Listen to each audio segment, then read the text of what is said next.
রব্বুল আলামিন বলেন, আল-ইয়াওমা নাখতিমু আলা আফওয়াহিহিম ওয়া তুকাল্লিমুনা আইদিহিম ওয়া তাশহাদু আরজুলুহুম বিমা কানু ইয়াকসিবুন।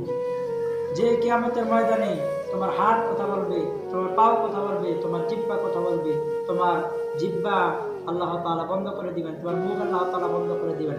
কিয়ামতের ময়দানে আপনার হাত কথা বলবে, আপনার পাও কথা বলবে। হ্যাঁ, আল-ইয়াওমা নাখতিমু আলা আফওয়াহিহিম ওয়া তুকাল্লিমুনা আইদিহিম ওয়া তাশহাদু আরজুলুহুম বিমা কানু ইয়াকসিবুন।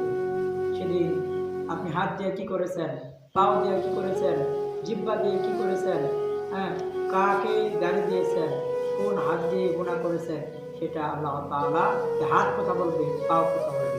এজন্য গুনাহ করার আগে এটা ভাববেন যে আমার হাত দিয়ে যে গুনাহ করতেছি, সেই গুনাহটা আমি কিন্তু কিয়ামতের ময়দানে হাত আমার সাক্ষী দিবে, পাও দিয়ে আমি কোন পথে যাইতেছি সেটা সাক্ষী দিবে।